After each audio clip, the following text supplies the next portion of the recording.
Hello everyone, and welcome back to another episode in the latest and greatest in Pokemon TCG news. This is the Poke Advisor podcast, and today we bring you a special episode. First of all, can we take a minute and appreciate this Rayquaza wallpaper? I mean, doesn't that bring back nostalgic memories of Pokemon Emerald? We even got the main character with the green cap or bandana. Yeah, definitely Gen 3 vibes here. Man, this was my favorite game, by the way. I mean, it's kind of hard to pick a favorite between Gen 3 and Gen 2. Gen 2 had so much to offer. Gen 3 was probably the one I played longer, just because of the Battle Frontier. I don't understand why they took that away from us. I think that could have been a very good addition to every Pokemon game, but that's just my opinion. Let me know what you think. Speaking of which, there was a rumor that they may bring back Gen 1, 2, 3, and maybe not 4. Gen 1, 2, and 3 they may reveal it on Pokemon Day as like kind of like an emulation console set. That would be interesting to see, but we'll find out in just a week, so it's coming up. And moving on to the article, Drowzee wakes up, everybody panics. How a goofy looking Pokemon card doubled in price in one weekend. So yeah, I mean, it's an interesting artwork. And as we see, it's been sitting at $10 and then just sporadically jumped to $80. That is interesting.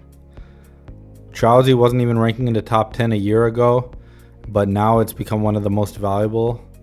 What sparked this exactly? That's what I want to figure. I mean, the artwork has always been amazing. And I think this is going to be a theme, guys. I think let me break it down. Because the highly sought after chase cards have become so expensive and unattainable, I am predicting a trend where low level full arts are going to become the new chase cards and get bought out, either because people want to grade them or because, I mean, they're beautiful artworks, and just having one for such a cheap price is a deal. This growth thing come completely from nowhere. Our own Corbin Hosler called out that Drowzee had risen to $40 back in early January. Is that true? Oh yeah. In early January, where'd we go? After creeping up slowly starting in the summer of 2024, with its most recent spike starting on Valentine's Day. 2025 has been faster and more dramatic than anything that preceded it. So what happened? Buyouts? It's because of buyouts, right? Yes and no. You might look at the numbers of copies sold on Drowzee's page on the TCG marketplace, see a huge increase around the weekend of February 14 to 17, and reasonably conclude that Drowzee's huge move was just an artificial buyout.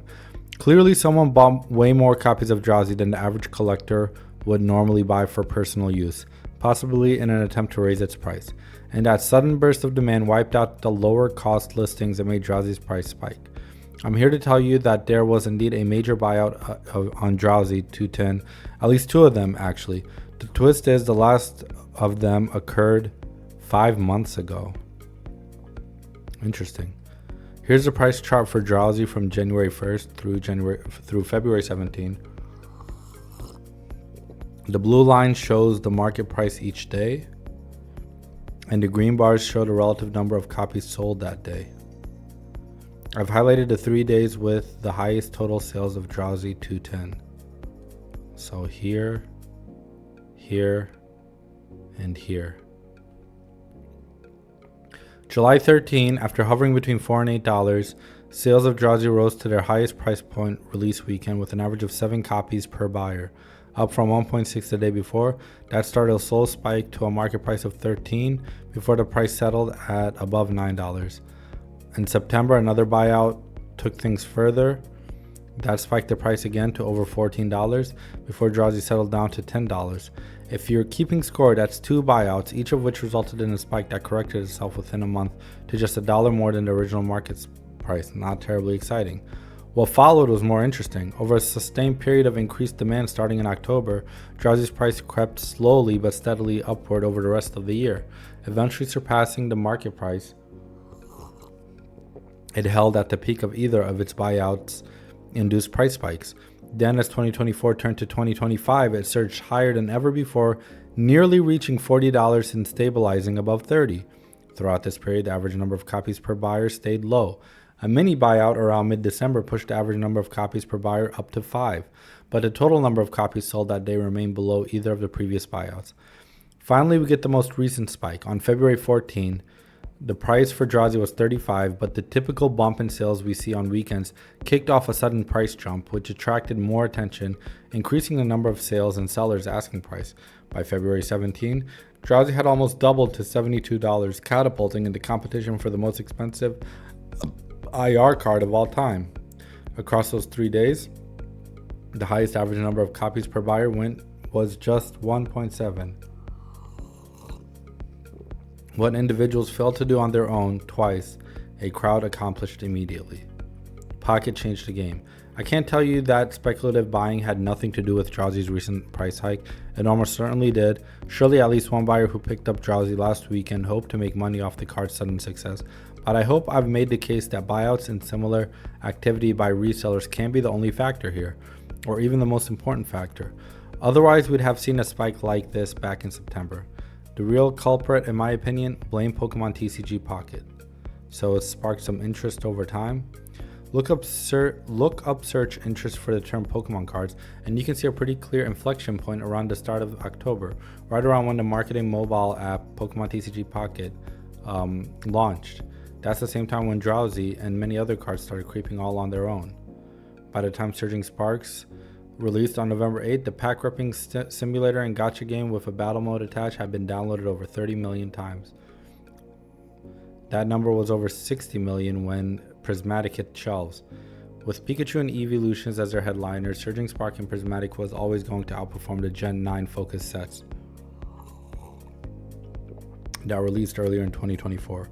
But the recent surge in Pokemon demand has been so staggering that not even the world's favorite electric mouse can take all the credit. We're now living in the post-Pocket era. In retrospect, my personal concerns about the game overshadowing the physical experience look totally off base. Interest in physical cards didn't wane in response to the game's success, it waxed brighter than ever. Special is the eye of the beholder. So while illustration rares as a class are more common than special illustration rares, in most Scarlet Violet sets your odds of pulling a specific card of either rarity are more or less identical. Until recently, the market wasn't pricing them that way.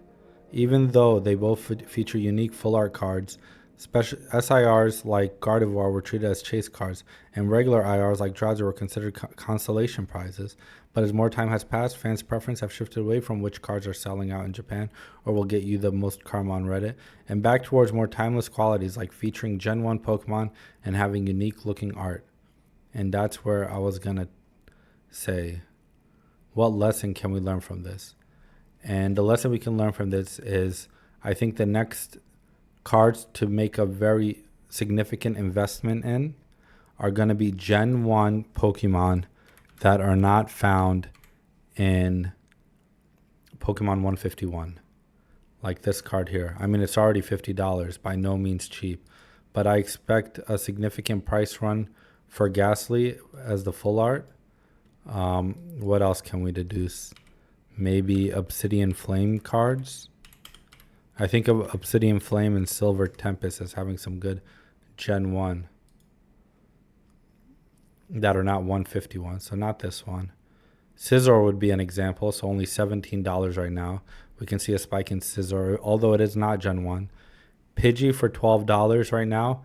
I could see this going up in price, even though it's the most expensive. I mean, it's climbing. That should be a sign right there.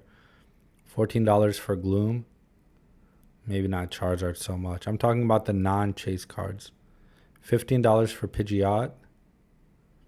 I think Cleffa has a good chance of running up. It's at $25. So these are going to be the new chase cards that are within reasonable range. Ninetales, $33. I could see all these cards. You see the big chase cards are going down in price, whereas the not so big chase cards are going up, the less rare. So I think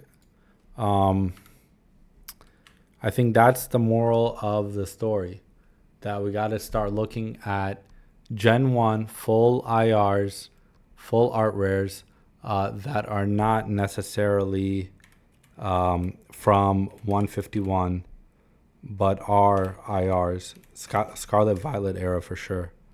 So let's look at Paradox Rift. We know Groudon's 100. You know, we know these legendaries are up.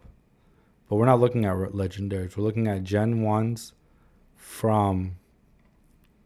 I wonder, does Paradox Rift or the other one? Silver Tempest is another one that might have some Gen 1s.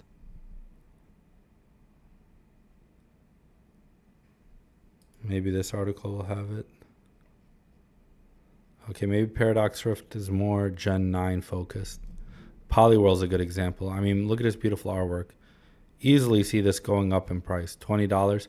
It's going to follow Drowzee's trajectory. A lot of Pokemon are going to follow Drowzee's trajectory. So it might be a good idea to load up on them. Because I'm telling you, there's going to be a time where you're going to wish you got them at this price. And so now is the time to get those cards while they're at a more appealing price point where the risk isn't so high, but the reward is grand. So Ghastly from Temporal Forces, $50. Morty's Conviction, maybe.